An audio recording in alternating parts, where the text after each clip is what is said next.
Tras la pausa, aquí estamos nuevamente con ustedes en Lo Nuevo. Hoy, en una entrevista a corta distancia, Lismari Parra y un servidor tenemos el gusto, el placer de recibir a una profesional del derecho, una mujer entregada a la causa por sus iguales, las mujeres, y también escritora.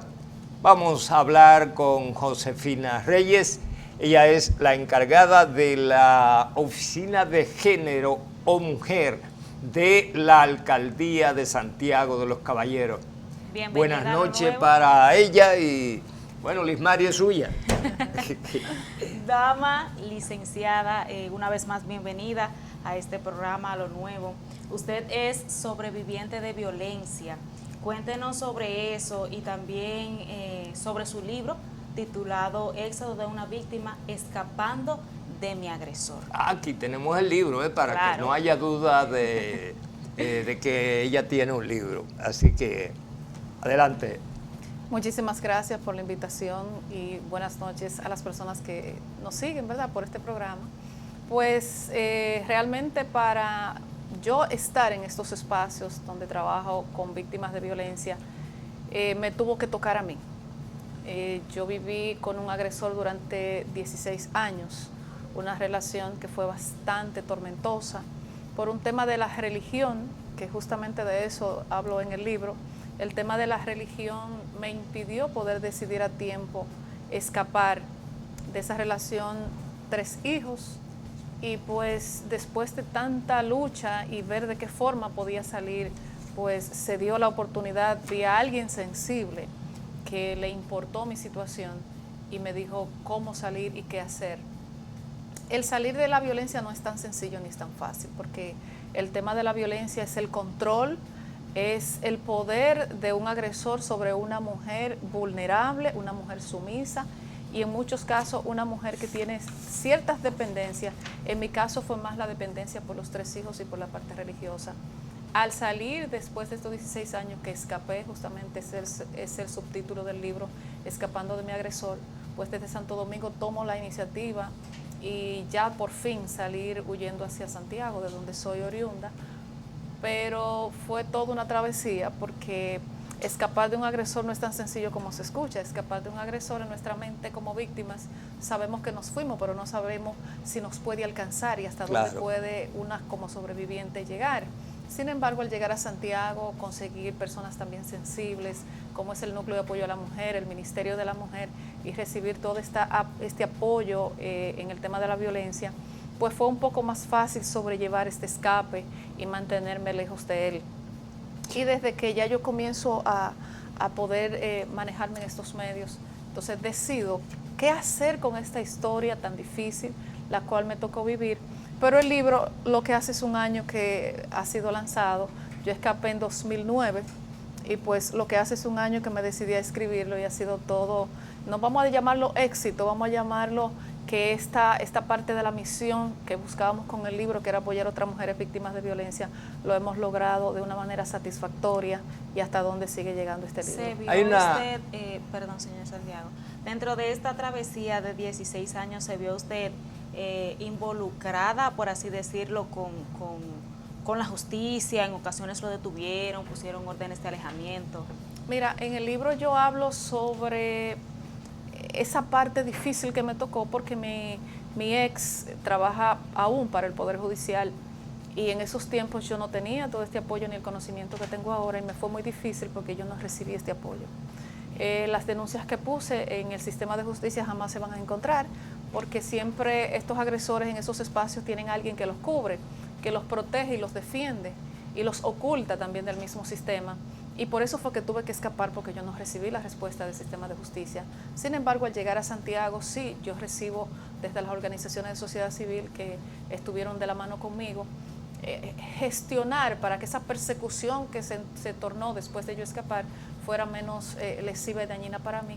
Y pues ahí fue que hubo una respuesta, pero no fue por voluntad, fue porque las organizaciones hicieron su trabajo para que hoy yo pudiera contar con vida. Bueno, me parece estar leyendo el libro cuando la escucho hablar, porque usted dice en una parte de este libro cuando digo que mientras el agresor viva, y de eso es que está hablando, la mujer no está a salvo y debe estar atenta, es porque tengo testimonio y experiencia propia de mucho tiempo después de salir de la violencia. Me parece estar leyendo el libro cuando le estaba escuchando.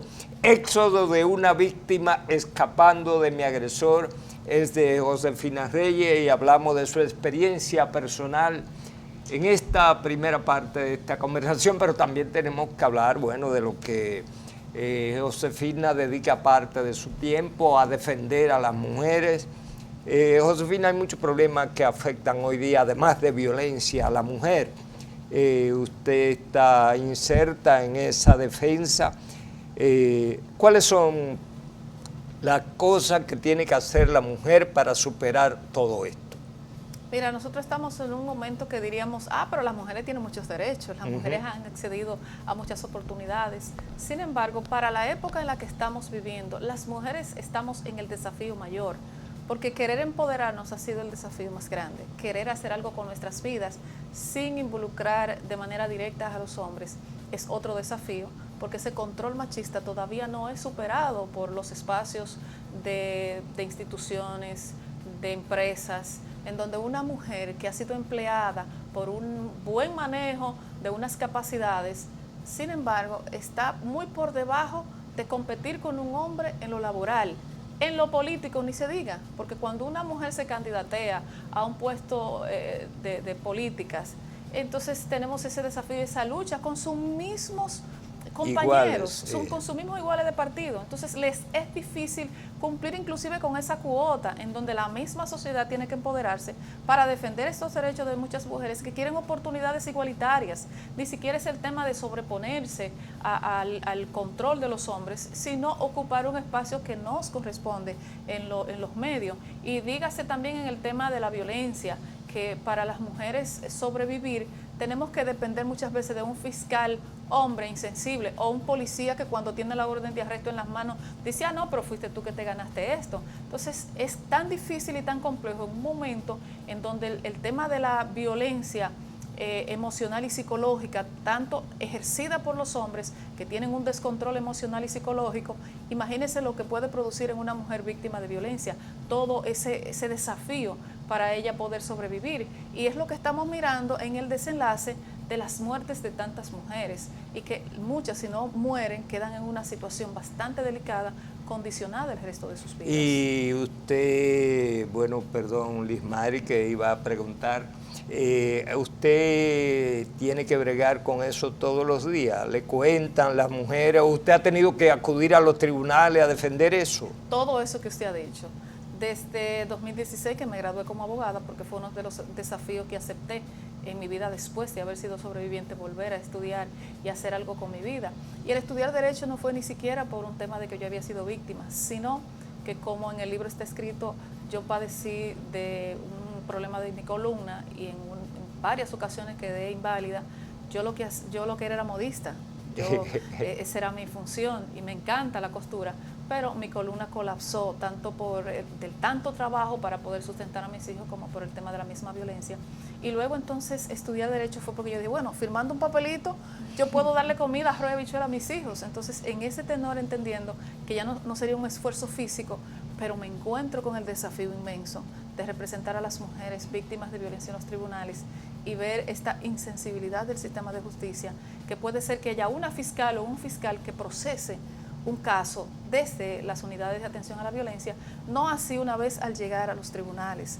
Es totalmente diferente y el desafío entonces tenemos que echarlo, quizás hasta personalizar los casos para poder llegar a un rinconcito en donde las mujeres sientan que se le está por lo menos escuchando y que quizás el agresor va a tener algún tipo de consecuencia, que aunque no sea una condena larga, si ellas están vivas, obvio, porque después que está muerta todo el mundo quiere salir a defender a la mujer, pero ya es muy tarde. Bien, háblenos entonces, la oficina de género de la alcaldía, usted ha llegado ahí en esta gestión, ¿estaba funcionando anteriormente esta oficina? Y también quisiéramos saber si se registran este tipo de casos de violencia, si se ven mucho en el área laboral, usted como encargada solo, por ejemplo, orienta a las mujeres que han sido víctimas de violencia, que trabajan allí, o van personas que no pertenecen a la institución. Mira, yo llego a la unidad de igualdad de género del ayuntamiento por esto que le estoy contando, que me ha tocado trabajar socialmente, porque no me identifico como una persona de definición política de un partido tal, sino que la vicealcaldesa es una persona muy sensible al tema de la violencia, también es miembro del Núcleo de Apoyo a la Mujer, doña Mariana Moreno, y pues ella es la que confía en el trabajo que yo puedo hacer. Y el alcalde también se mostró muy sensible en campaña y fue uno de sus compromisos de reabrir la oficina de género del ayuntamiento, porque tenía más de 10 años que no estaba funcionando, y pues nosotros, vamos a llamarlo, identificados con la causa, decidimos entrar a este departamento de igualdad de género. El mismo día que me tocó abrir esas puertas, yo empecé a recibir empleadas. Porque estaba cerrada. Estaba totalmente cerrada, más de 10 años, porque inclusive la oficina estaba abierta pero con otros fines, no ni siquiera por temas que tengan que ver con la mujer. Pero yo empecé a recibir mujeres con situaciones de violencia desde el mismo día que esas puertas se abrieron. Aún sin tener todo el engranaje preparado, comencé a recibir casos. Estamos recibiendo casos de violencia física, emocional, psicológica, estamos recibiendo salud mental, que no se imaginan cuántos casos de diferentes departamentos. Hemos hecho una especie de vínculos con los demás departamentos del ayuntamiento, porque el ayuntamiento tiene más de 6.000 empleados dentro y fuera por los trabajos que se realizan, y pues hemos conversado con ellos de que situaciones que ellos puedan identificar que tenga que ver con nuestro departamento, sea de salud mental, incluyendo hombres, nosotros podamos dar respuesta. Hay que recordar que los hombres generan violencia muchas veces porque no tienen respuestas de algunas situaciones que le preocupan. En el caso de los niños, una relación que se termina, este hombre entonces busca cómo ver a este niño. Muchas veces son agresores potenciales, pero entonces utilizan el mecanismo de ir a llevar el dinero a cualquier hora para ver en qué está la mujer, y eso nosotros estamos abriendo las puertas, o las hemos abierto, para que un hombre que necesite asesoría de qué hacer en el caso de sus hijos, porque no lo puede ver o porque no tiene por qué ir a la casa de la mujer después que termine una relación, entonces nosotros le damos el acompañamiento, inclusive no solo la asesoría, sino que le estamos dando el acompañamiento mayormente a las mujeres, a la unidad de atención a la violencia, y también a casos que tengan que ver con el tribunal, como pensión alimenticia, a niños y niñas cuando el caso es de guardia y de custodia. ¿Se ha visto involucrado un hombre en violencia? Porque estamos hablando de las mujeres, pero ¿le ha tocado a usted orientar a algún hombre que ha sido víctima de violencia? Sí, he tenido varios casos. En el ayuntamiento no tanto, pero sí en otros espacios donde me ha tocado, y personas que por alguna razón tienen algún vínculo con alguien que yo conozco, y de igual manera yo le doy la asesoría, porque hay que recordar que la violencia hay que prevenirla. Un hombre que está siendo agredido puede denunciar igualmente que una mujer. La unidad de atención a la violencia no solamente es contra las mujeres, sino también de hombres, y en la misma unidad de atención a la violencia me ha tocado ir a trabajar con mujeres que han sido agresoras, pero hay que recordar que una mujer agresora, cuando una mujer agrede porque está harta, y voy a decirlo así en un buen dominicano, tuve un caso de una mujer agresora y me tocó defenderla ante los tribunales. Resulta que ella, intentando defenderse del señor que le estaba ahorcando, ella toma un zapato que tiene, el zapato tiene un taco, cuando ella tira para atrás, lo agarra aquí en la cabeza y le hace un hoyo. Él fue y denunció violencia de género. Sin embargo, hubo una orden de arresto contra ella, pasó un año, el mismo señor fue a quemarle la casa a la señora, y la señora sacó sus niños como pudo y fue corriendo a violencia de género. Cuando fue a la orden de arresto que estaba pesando contra ella, en vez de ejecutar y de escucharla del caso reciente que tienen, entonces proceden a ejecutar el arresto viejo de un año. Yo me entero 4 días después que la señora está en el Palacio de Justicia, ni siquiera le habían conocido medida de coerción, cuando la ley establece que entre 48 a 72 horas es el mínimo o el máximo para poder conocer una medida de coerción. Ella tenía 4 días presa con un bebé recién nacido de pecho. Wow. Es donde yo llego al caso porque me busca una persona de sociedad civil y yo entonces voy a rescatarla. Recuerdo que el juez me decía que qué hacía yo de ese lado, del lado de la agresora, pero ella era una víctima agresora porque se estaba defendiendo y sin embargo una orden de arresto que después de un año le ejecutaron y pues logré sacarla a tiempo y al señor yo le dije, si usted sigue persiguiéndolo, entonces me lo voy a tomar muy personal y yo soy que voy a solicitar esa orden contra usted. O sea, hay casos de casos. Sí, tenemos muchas dificultades ahí porque los mismos policías se convierten en ocasiones en agresores de las víctimas o del victimario también, se convierten en agresores. En los tribunales también hay agresores varones y hembras que las remeten contra las víctimas y ahí hay una suerte de situaciones que quizás ustedes no pueden resolver. Pero lo que me gustaría sí saber es cuántos casos de violencia de género estamos atendiendo más o menos en Santiago que se producen. En Santiago estamos trabajando con el tema de la violencia desde diferentes espacios, no se imaginan, hasta desde las iglesias.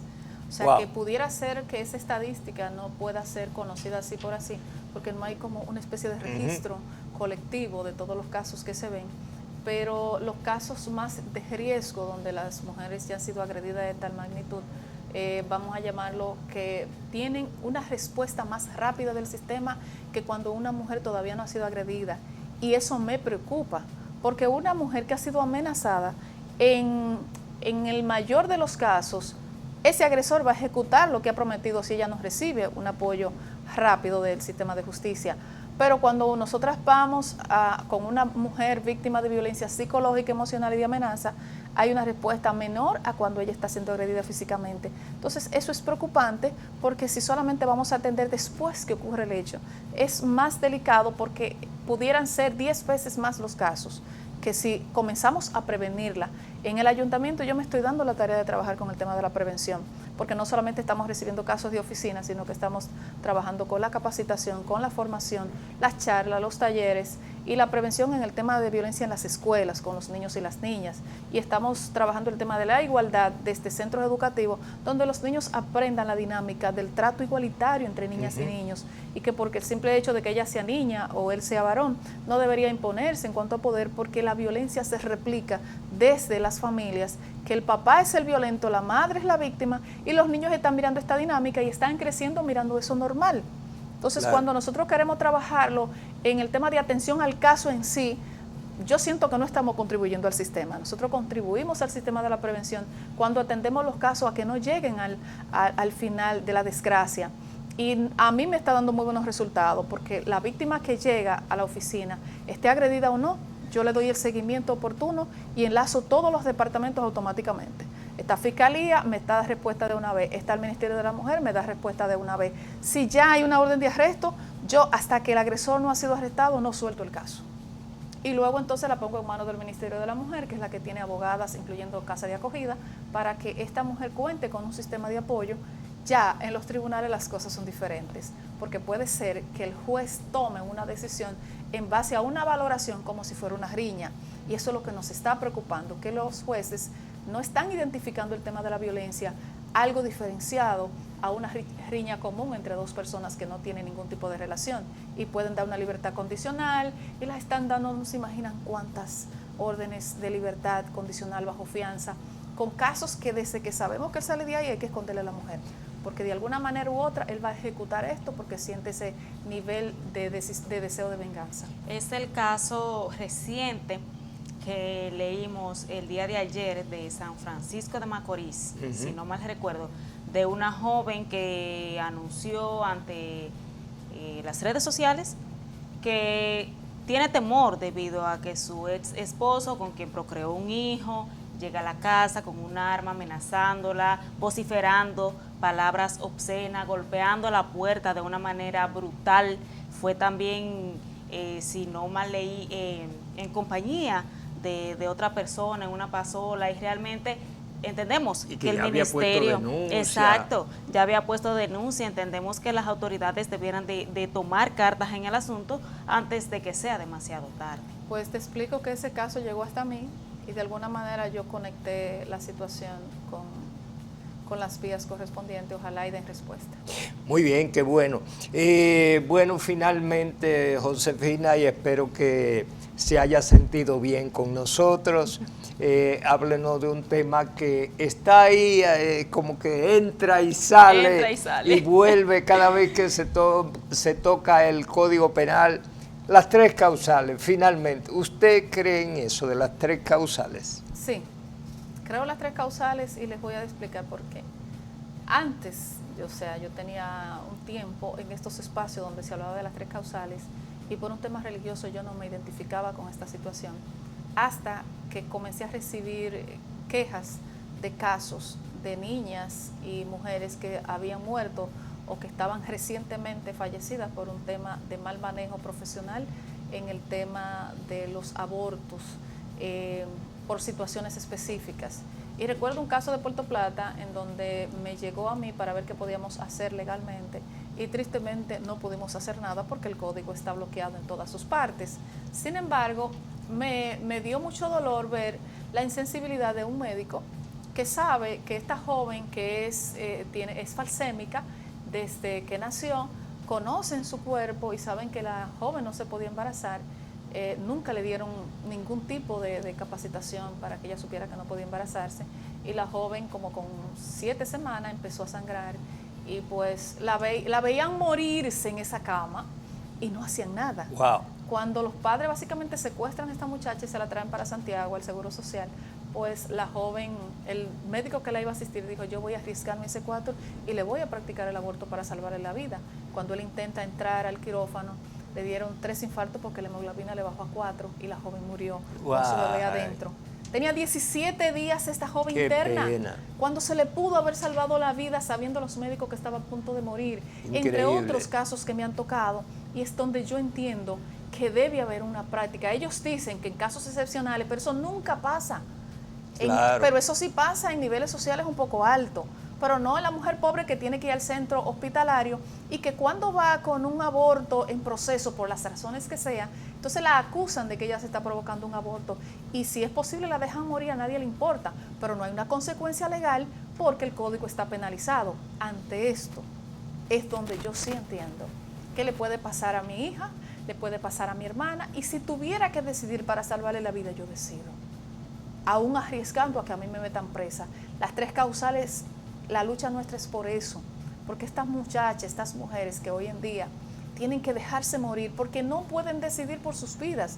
Hay embarazadas que dicen, no, yo arriesgo mi vida, como un caso reciente que conozco, esta muchacha murió recién parida porque ella dijo, no, yo me arriesgo a tener a mi hijo. Ese es su derecho, ella decidió, pero a la que decide vivir hay que darle la oportunidad a que viva y de eso se tratan las tres causales, del derecho a decidir por vivir. Y tenemos que quitarnos la careta. Hay muchos que dicen defender la vida, que conocen de gente que ha mandado a hacer aborto, conocemos de clínicas y médicos que practican aborto. Así es.